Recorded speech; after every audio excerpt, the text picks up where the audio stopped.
Okay, keep it up sir. Yes yes. नमस्कार विद्यार्थी मित्रांनो.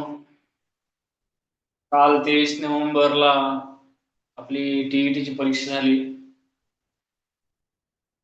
100% खरे विजय सर, खूप छान शिकवले, धन्यवाद मॅडम. कमेंट बघून आणि कालचे रिप्लाय बघून खूप म्हणजे एवढं छान वाटलं. खरंच बरं का की आपण जे काही करतो किंवा जे आपण प्रामाणिकपणे एखादं काम जेव्हा करतो त्यावेळेस त्या कामाचं कुठेतरी फलनिष्पत्ती जर चांगली आली तर मनाला, ज्याला म्हणतो आपण की बरं वाटतं की बाबा आपण खरंच चांगलं काम करतोय. आणि तुमच्या सगळ्यांच्या बरेच जणांच्या रिप्लायमुळे मन भारावून गेलं की आपण खरंच प्रामाणिकपणे देतो त्यावेळेस त्याचं चीज होत आहे. मित्रांनो, कालचा टीईटीचा पेपर ज्यांनी कुणी सोडवला, आता बरेच जण त्यातले काही ऑनलाईन असतील हे आता, आणि काही नसतील हे समजा, परंतु शेफ सरांनी मिशन टीईटीच्या माध्यमातून जो प्लॅटफॉर्म अवेलेबल केला होता किंवा उपलब्ध केला होता त्याच्या माध्यमातून बऱ्याच जणांना याचा फायदा झालेला आपल्याला निश्चित पाहायला मिळतो. आणि खरंच एक ज्याला आपण म्हणतो की एक असा प्लॅटफॉर्म ज्याच्यावरती अगदी म्हणजे माफ फीस ही काही नगण्य गोष्ट होती. सरांनी जे काही तुम्हाला प्लॅटफॉर्म दिला होता त्याच्या माध्यमातून अनेक घटक ज्याला आपण म्हणतो कव्हर करण्याचा प्रयत्न या प्लॅटफॉर्म वरती झाला होता.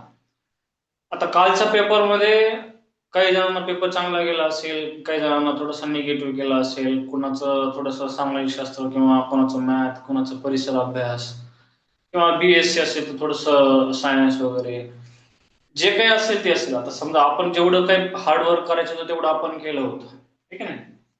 परंतु त्याच्यानंतर सुद्धा ज्याला आपण म्हणतो अगदी फेब्रुवारी महिन्यामध्ये किंवा येणाऱ्या काही दिवसामध्ये आता परत एकदा आपल्याला संधी नव्यानं आलेली आहे, ती म्हणजे सीटीईटीच्या माध्यमातून, ठीक आहे ना. टीचर इलिजिबिलिटी टेस्ट ज्याला आपण म्हणतो, जे की सरांनी आता मगाचं सेशन खूप छान भेटलं, मी जॉईन केलेलं होतं. सरांनी टीईटी सीटीईटीचा डिफरन्स सांगितला, सीटीईटीचं पुढचं नियोजन कसं असेल किंवा आपले पुढचे सेशन कसे असतील याच्याबद्दल सांगितलं. मित्रांनो, सखोल अभ्यास घेतला. हो सोनाली मॅडम, थँक्यू.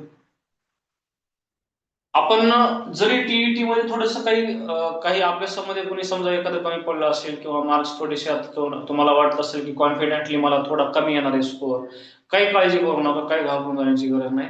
सरकारनं आताच अनाऊन्स केलंय किंवा अलीकडच्या काळामध्ये या 2 दिवसामध्ये जर आपण बघितलं तर टीईटी वर्षातून 2 वेळेस होणार आहे. टीईटी वर्षातून 2 वेळेस होणार आहे, की नाही. सीटीईटी तर 2 वेळेस होतच असते, त्याच्यामुळे काही एवढी घाबरायची गरज नाही, ठीक नाही. आपण म्हणतो नेहमी की रख हौसला, वो मंजर भी आएगा, पैसे के पास खुद चलकर समंदर भी आएगा, तो थक मत मंजिल के मुसाफिर, तुझे मंजिल भी मिलेगी और मंजिल मिलने का मजा भी मिलेगा. त्याच्यामुळे आपण थकून जायचं नाही. अरे वा वर्षा मॅडम, 24 मार्क आले तुम्हाला, अभिनंदन. बघा, म्हणजे तुम्ही काही जण नवीन जर असतील तर बरं, म्हणजे काही जणांच्या कमेंट एवढ्या म्हणजे छान आल्या की खूप छान झालं मराठीचं सेशन किंवा मराठीचं, म्हणजे माझं एकट्याच नाही, सगळ्यांचे लेक्चर्स खूप छान झाले होते. स्वतः शेफ सरांसारखा एक त्याला आपण म्हणतो की एक प्रचंड अभ्यास व्यक्तिमत्व असलेला. आणि बघा ना, जे एवढ्या विषयामध्ये एम ए असेल, सोनाली मॅडमला 22, ओके अभिनंदन मॅडम. म्हणजे अनेक विषयांमध्ये पीजी आहे ना सेट नेटच्या माध्यमातून, आणि आता खूप नामांकित असं ज्याला आपण म्हणतो की व्यक्तिमत्व अख्ख्या महाराष्ट्रभर ज्यांचं या मिशन टीडीच्या माध्यमातून आणि वेगवेगळ्या प्लॅटफॉर्मवरती ऑनलाईनच्या ज्याला आपण म्हणतो, राम सरांचं खूप म्हणजे काम चांगले. आणि माझ्यासारख्या माणसाला त्यांनी सुद्धा आता प्लॅटफॉर्मवरती ऑनलाईनच्या संधी दिलेली. मित्रांनो, काहीच काळजी करू नका, सीटीईटी जवळ आहे. टीईटी मध्ये जर कोणी निगेटिव्ह मार्क्स किंवा निगेटिव्ह म्हणजे निगेटिव्ह थिंकिंग कोणी करत असेल किंवा माझा कमी स्कोर, तर काही काळजी करायची गरज नाही. आपली टीम किंवा आपला आपला प्लॅटफॉर्म जो आहे तो तसाच पुढे कंटिन्यू राहणार आहे. पुन्हा एकदा नव्यानं घर बांधण्यासाठी, त्याला आपण म्हणतो परीक्षेरूपी घर बांधण्यासाठी किंवा परीक्षेमध्ये जे काही यशस्वी व्हायचे आहे ना, सरांना माहिती असेल, सरांचं राजबंकी सरांचे वाक्य, घर नव्याने पुन्हा बांधले पाहिजे, जळमटांना जुन्या जळले पाहिजे, ठीक आहे. त्याच्यामुळं काही काळजी करायची गरज नाही. पुन्हा एकदा आपण नव्याने ज्याला आपण म्हणतो, माझे दोन्ही पेपर 95+, ओके शरद सर अभिनंदन तुमचं. काही आपण थोडस ज्याला काय म्हणतो आपण की रिव्हिजन घेणार आहोत, म्हणजे आन्सर की ज्याला आपण म्हणतो, आपले काही क्वेश्चन जे आहेत ते थोडेसे आपण बघूया चेक करून. काही काही क्वेश्चनचं उत्तर चुकीचं दिलेलं आहे की नाही. आता बघा ना त्याच्यामध्ये जर आपण बघितलं तर शुद्ध अधिक पीडा हा शब्द दिलाय ना. तर याच्यामध्ये काही जणांनी काय केले, उत्तर काय दिले है ना, शुद्ध अधिक पीडा असा झालाय, असा शब्द तयार झाला, याच्यातून तयार झालाय शुद्ध पीडा. शुद्ध पीडा नावाचा शब्द याच्या माध्यमातून तयार झाला असं उत्तर दिले काही युट्यूबचे मी बघितले लेक्चर्स. परंतु मित्रांनो आपण बघितलं होतं की हा जो काही आहे प्रथम व्यंजन संधीचं उदाहरण होतं. त्याच्यामुळं सर नोट्स क्लासेसचे फी मध्ये मिळेल का नोट्स. एस एस के कोण आहे त्यांनी सर लक्षात ठेवा, किंवा जे का मॅडम कोण असेल ते काही काळजी करू नका, सगळ्या गोष्टी अवेलेबल होतात ग्रुपवरती. टीईटीच्या विद्यार्थ्यांचे अनुभव जर तुम्ही बघितले तर फार फार एनर्जेटिक आपल्याला पाहायला मिळतात. कारण एवढं मटेरियल ग्रुपवर अवेलेबल असते, एवढ्या गोष्टी गायडन्सच्या माध्यमातून मिळतात तुम्हाला. त्याच्यामुळे तुम्ही काही काळजी करायची गरज नाही. सीटीईटी आणि टीईटी काय फक्त केंद्र सरकार आणि राज्य सरकार परीक्षा ऑर्गनाईज करायला, बाकी सगळ्या गोष्टी सेम आहेत बऱ्याचशा.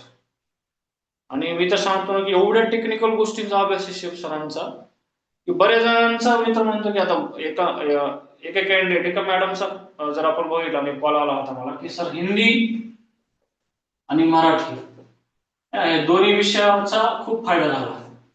कारण मराठीचं ग्रामर आणि हिंदीचं ग्रामर काही एवढं काही वेगळं नाही, फक्त लँग्वेज चेंज होते.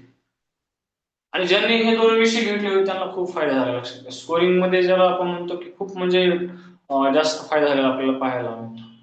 तर मिशन टीईटी प्रमाणेच मिशन सीटीईटीच्या माध्यमातून किंवा स्टडी ग्रुप ज्याला आपण म्हणतो याच्या माध्यमातून आता आपल्याला पुढे जायचंय. तर जास्त वेळ वाया न घालवता ज्यांचा स्कोर जो आहे तो 95+, 91+, 92, 93, 94च्या पुढे आहे, त्या सगळ्यांचे अभिनंदन करूयात. आणि मी स्वतः ज्याला आपण म्हणतो की शाश्वती तुम्हाला देतो आमच्या सगळ्यांच्या वतीनं. आणि खरं तर शेफ सर हे जे काही व्यक्तिमत्व आहे ते फार एनर्जेटिक आहे, पॉझिटिव्ह आहे, ठीक आहे नाही. आणि त्यांच्या माध्यमातून जेवढ्या काही गोष्टी तुम्हाला आता इथून पुढच्या काळामध्ये अवेलेबल होणार आहेत, सीटीईटी साठी टीईटी साठी, टीईटी वर्षातून 2 वेळा होणार आहे.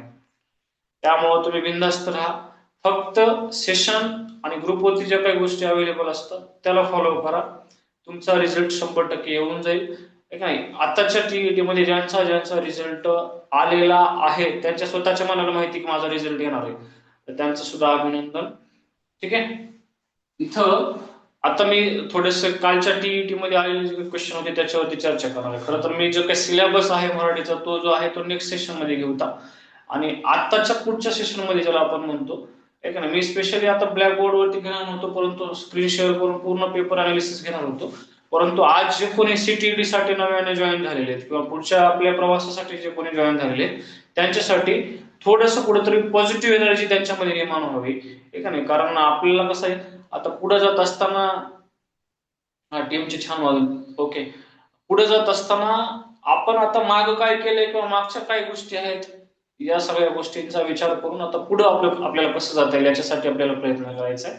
आज जे कोणी नव्याने जॉईन झालेले असतील त्यांना मी एवढं सांगू इच्छितो की मिशन टीईटीच्या माध्यमातून बऱ्याच विद्यार्थ्यांना महाराष्ट्रातल्या या प्लॅटफॉर्मचा फायदा झालेला आहे. त्यामुळे तुम्ही निसंशय ज्याला आपण म्हणतो की या प्रवासामध्ये आमच्या सोबत सहभागी व्हा. पुढच्या कालावधीमध्ये तुम्हाला तुमचा सीटीईटीचा आणि टीईटीचा रिझल्ट आल्याशिवाय राहणार नाही. नक्कीच तुम्हाला या प्लॅटफॉर्मचा फायदा झाल्याशिवाय तुम्हाला राहणार नाही. या प्लॅटफॉर्मचा 100% 1001% ज्याला आपण म्हणतो जे काही तुम्हाला मिळणार आहे ते पॉझिटिव्ह मिळणार आहे. परीक्षेच्या दृष्टिकोनातून जर आपण बघितलं तर ते फायद्याचं असणार आहे की नाही. आणि विशेष म्हणजे आपण जर बघितलं मित्रांनो तर आपल्याला थोडं हार्डवर्क तर करावं लागलं आहे का नाही. आणि हे हार्डवर्क करत असताना तुम्हाला स्वतःला सुद्धा जास्त स्टडीमध्ये अभ्यासामध्ये ज्याला आपण म्हणतो वेळ द्यावा लागेल, ठीक आहे. आपल्याला माहिती बघा तुम्ही म्हणजे जे जुने विद्यार्थी जर कोणी असतील मिशन टीईटीचे, तुम्ही एक गोष्ट लक्षात ठेवा की दररोज 9 ते ठीक आहे ज्याला आपण म्हणतो 10:45 एवढ्या कालावधीमध्ये 10:30 पर्यंत ज्याला आपण म्हणतो रेग्युलर लेक्चर चालू होते, एकही दिवस सुट्टी नाही, ठीक आहे. काही जरी काम असलं तरी लेक्चर्स असायचे, आपल्या टेस्ट सिरीज असायच्या. असंच इथून पुढच्या कालावधीमध्ये सुद्धा काम आपलं चालणार आहे, ठीक आहे. तर थोडंसं मी आता पेपर अनालिसिस कडे जाणार आहे. जे नवीन कॅन्डिडेट्स जॉईन झालेत त्यांनी बिनधास्त राहा. इथून पुढच्या सेशनमध्ये तुम्हाला नक्कीच फायदा होईल. कालचा टीईटीचा जो पेपर होता, पेपर क्रमांक 1 मध्ये मराठी व्याकरणावरती आलेले जे काही प्रश्न आहेत त्याचा अनालिसिस आपण घेऊया. आणि त्याचे अनालिसिस करताना जो प्रश्न आपल्याला बोर्डवरती घेता येईल किंवा ज्याला आपण म्हणतो एक्सप्लेनेशनच्या माध्यमातून घेता येईल, तो प्रश्न आपण परत एकदा व्हाईट बोर्ड कडे घेऊन येऊन आपण त्याच्यावरती एक्सप्लेनेशन घेऊया. काळजी करायची काही गरज नाही. ठीक आहे. थोडंसं आता आपण काय करूया, स्क्रीन शेअर करून आपण आपला पेपर अनालिसिस घेऊया.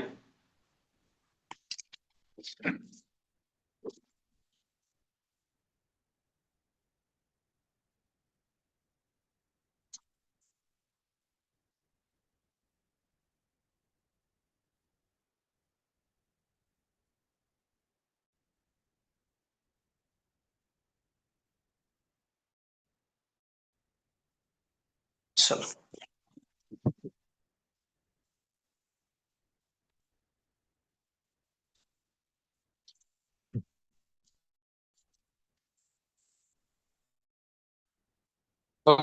मित्रांनो, आपल्याला परीक्षेमध्ये विचारलेले प्रश्न आहेत. सगळ्यांना स्क्रीन शेअर झाली असं गृहीत धरूया आपण, झालेलीच आहे.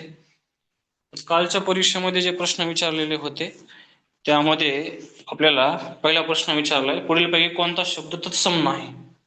ठीक आहे. शेवटच्या 5 मिनिटांमध्ये मी तुम्हाला कमेंट करायला परत वेळ देईल. आता मला तुमच्या कमेंट जरी दिसत नसल्या तरी पुढच्या सेशनच्या शेवटच्या रुपयामध्ये तुम्ही कमेंट करू शकता की काय कुठल्या क्वेश्चन मध्ये अडचण आहे. ठीक आहे. पहिला प्रश्न काय होता की पुढीलपैकी कोणता शब्द तत्सम नाही. तत्सम, तद्भव, देशी आणि परिभाषिक शब्द असे सिद्ध आणि साधित शब्दापैकी एक घटक ज्याला आपण म्हणतो सिद्ध शब्दाचा प्रकार आहे. सिद्ध शब्द कसा तयार झाला याला शब्द सिद्धी म्हटलं जाते. तर शब्द सिद्धीमध्ये 2 प्रकार आहेत, एक सिद्ध शब्द आणि एक साधित शब्द. सिद्ध शब्द म्हणजे जे मूळचे शब्द असतात त्यांना सिद्ध शब्द म्हटलं जाते. आणि जे शब्द प्रत्यय लागून उपसर्ग लागून तयार झालेले असतात त्यांना आपण साधित शब्द म्हणतो. ठीक आहे.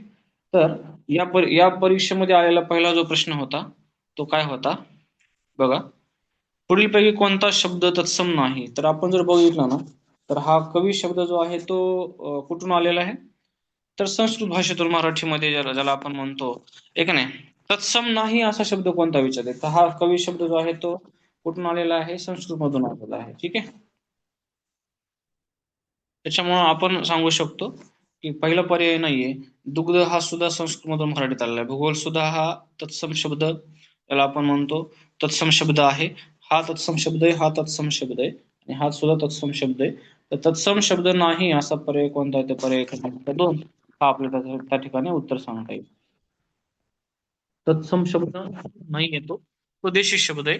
झोप ज्याला आपण म्हणतो, मराठी भाषिकांचा प्रमुख शब्द ज्याला आपण म्हणतो झोप, तर तत्सम शब्द नसलेला तो पर्याय आहे.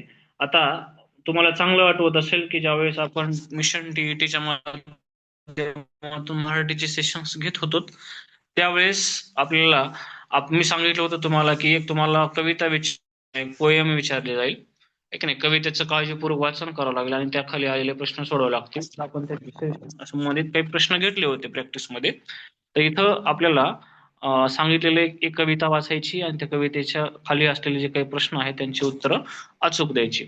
तर आपण वाचू शकतो कविता थोडीशी बघा. सोन पिवळे झाड उभे गर्द मळ्यात, आकाशाचे स्वर फुलले पाखरांच्या गळ्यात. गर्द हिरव्या पालवीत रंग भरून आले, आकाशच उतरून सोने पेरून गेले.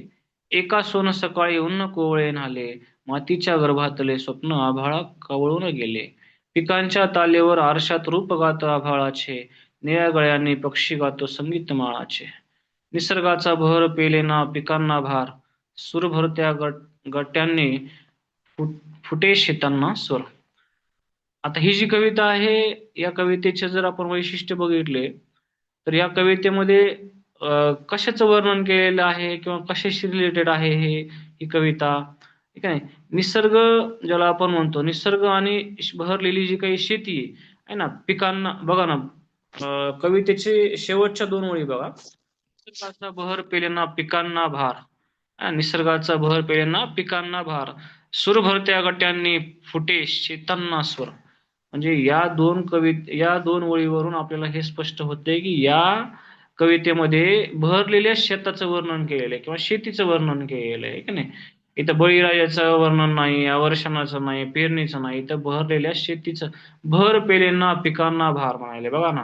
म्हणजे प्रश्न क्रमांक 4चं डायरेक्ट उत्तर इथं जरी राईट केलं असलं तरी तेच आहे, पर्याय क्रमांक 2 आहे की नाही. आपण थोडासा दुसरा प्रश्न बघूया अगोदर. कवितेत वर्णनानुसार सोने पेरून कोण गेले, आहे ना. तर इथं बघा ना, आपण जर बघितलं तर आपल्याला सांगता येईल की झाड, आकाश, पाखरे, सकाळ, आहे ना. कवितेमध्ये केलेल्या वर्णनानुसार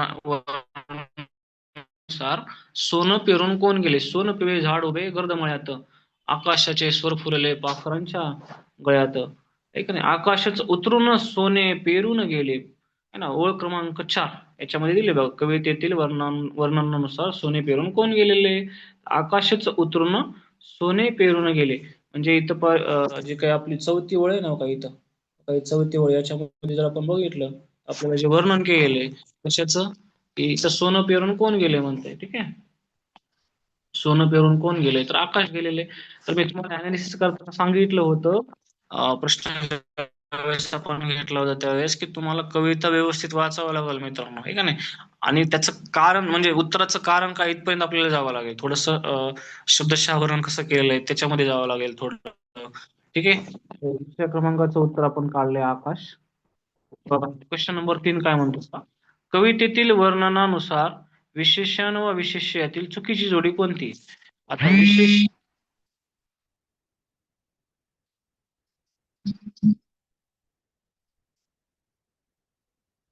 इथं जर आपण बघितलं,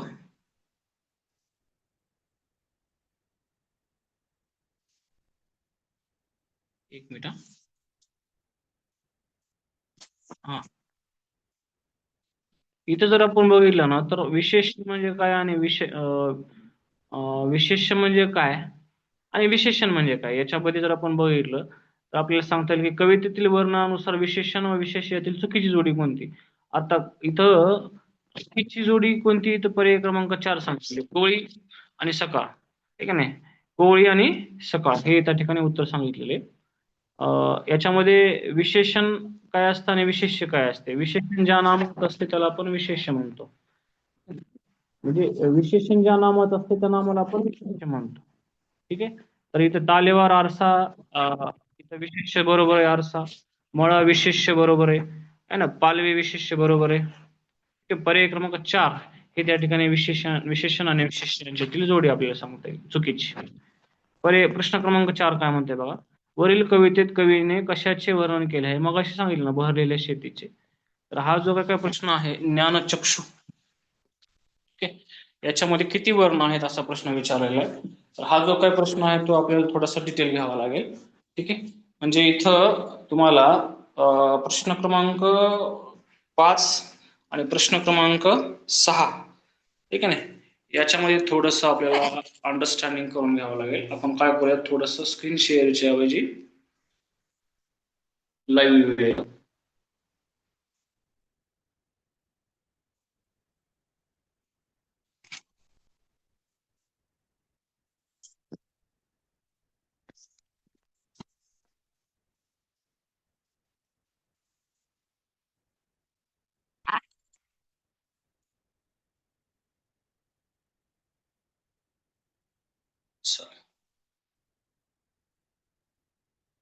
प्रश्न क्रमांक 5 काय आहे कमेंट करा बरं एकदा. प्रश्न क्रमांक 5,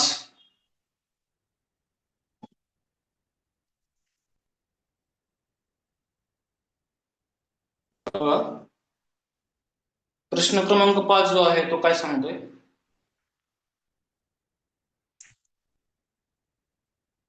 ज्ञानचक्षु, ज्ञानचक्षु या शब्दात किती वर्ण आहेत कमेंट करा.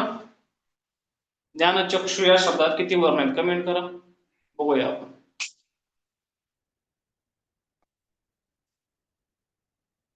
स्क्रीन दिसत नव्हती का.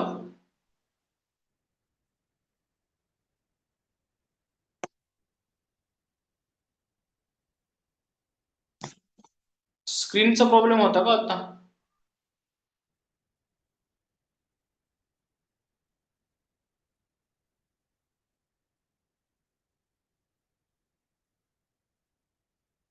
स्क्रीन दिसत नव्हती. ओके ठीक आहे, बरं झालं आपण आवडती पण. चलो हा. ज्ञानचक्षु या शब्दामध्ये किती वर्ण आहेत? लहान झाली होती, बरं ठीक आहे. मी कॉल केल्यानंतर स्टार्ट झाली. बरं बरं ठीक आहे. चलो, पहिल्या क्वेश्चन पासून होता प्रॉब्लेम. ठीक आहे. चला, ज्ञानचक्षु या शब्दामध्ये किती वर्ण आहेत बघा. ज्ञची निर्मिती कशी झाली? ज्ञ है ना? द अधिक न अधिक य अधिक अ बरोबर ज्ञ. म्हणजे आता याला कान आलाय म्हणजे इथं आ येईल, ठीक आहे ना? बघा, आता ही जी स्फोट दिली ना आपण ज्ञाची, ज्ञानचक्षु बरोबर द अधिक न अधिक य अधिक आ. कान आलाय म्हणजे इथं आ. 1 2 3 4 याच्यापासून 4 तयार झाले. हा, त्याच्यानंतर न च न अधिक अ च अधिक अ क्षु क अधिक श अधिक दुसरा उकार आहे म्हणून दीर्घ. 1 2 3 4 5 5 6 7 8 9 10 11. टोटल किती वर्ण आहेत? 11 वर्ण आहेत. बरोबर आहे. मला वाटतं वर्णांची फोडवरती मी सांगितलं होतं की एक प्रश्न येतो, आणि मला वाटतं अशा प्रकारचा प्रश्न आपण घेतला होता लाईव्ह सेशन मध्ये. ठीक आहे. चलो, त्याच्यानंतर पुढचा जो प्रश्न आहे तो प्रश्न होता असा,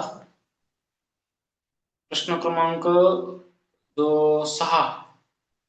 प्रश्न क्रमांक 6 मध्ये काय विचारले? क्षुत्पिपासा हा शब्द कसा तयार झाला? क्षुत्पिपासा आहे का नाही, घेतलं होतं आपण आता.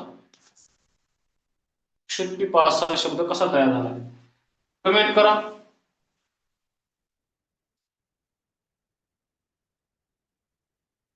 क्षुत्पिपासा. ठीक आहे. शुद्ध अधिक पिपासा या शब्दापासून शुद्ध पिपासा असा शब्द तयार होता. मग याचं कारण काय आहे? तर बघा ना, थ थ द ध न, प्रथम द्वितीय तृतीय चौथा आणि पाचवं हे जर आपण बघितलं तर स्पर्श व्यंजन आहे अनुनासिक सोडून. म्हणजे पहिल्या शब्दाचा शेवटचा वर्ण जर स्पर्श व्यंजन सोडून तर हा अर्थ ऐका. हा शब्द कसा आहे बघा. पहिल्या शब्दाचा शेवटचा वर्ण जो आहे तो काय आहे? मृदू वर्ण आहे. ठीक आहे. आपल्याला नियम काय सांगतो की प्रथम व्यंजन जर स्पर्श व्यंजनापैकी प्रथम व्यंजन जर अनुनासिक सोडून कुठलंही आलं आणि त्याच्या पुढे जर कठोर वर्ण आला, याची जागा कोण घेणार आहे? याच्या गटातला पहिला वर्ण घेणार आहे. आता याच्या गटातला पहिला वर्ण कोण आहे? तर आपण जर असं केलं क्षुत, म्हणजे आपल्याला काय करावं लागतं इथं तयार करताना? ध आलाय, धच्या पुढे प आलाय, तर ध ची जागा कोण घेईल? त घेईल. त मध्ये हा प मिसळेल आहे का नाही, म्हणजे इथं पी आहे ऑलरेडी पी. तर त अधिक पी बरोबर काय? पी. म्हणजे इथला ध कटतं, इथला पी कटतं, याने जोडायचं. क्षु जशा तसं है ना, पी ने जोडायचे आणि राहिलेला पासा तयार होणार शब्द क्षुत्पिपासा. म्हणजे आपलं उत्तर जे असणार आहे ते शुद्ध अधिक पिपासा हे असणार आहे. ठीक आहे. ओके, चलो मी स्क्रीन शेअर करतो आणि त्याच्यानंतर उरलेले पुढचे जे काही क्वेश्चन आहेत ते आपण घेऊया. आणि स्क्रीन जर दिसत नसेल तर मला कोणतरी मिस कॉल मारा. ठीक आहे. व्हॉट्सअपला जे आपले जुने जे कॅन्डिडेट्स आहेत त्याच्यापैकी कोणतरी मिस कॉल मारा, म्हणजे मला ओळखता येईल की काय झालेलं आहे, की बाबा स्क्रीन शेअर झालेली जी आहे ती व्यवस्थित दिसत नाहीये. ठीक आहे.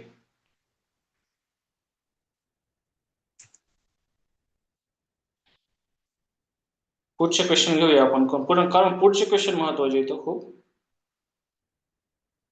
पुढचे क्वेश्चन खूप महत्वाचे. ठीक आहे. मला वाटतं स्क्रीन शेअर झालेली आहे आणि दिसते. थोडस झूम करून पाहत जावा. स्क्रीन दिसत असते, थोडं झूम करायचं तुम्ही.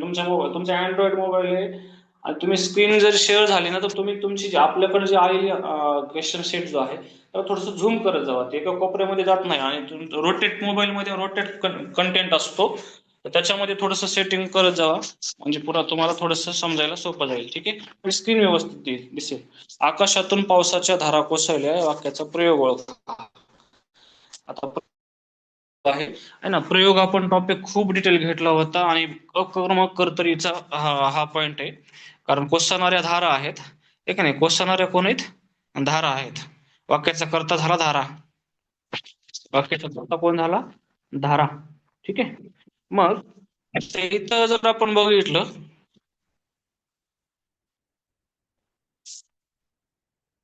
या वाक्यामध्ये जर आपण बघितलं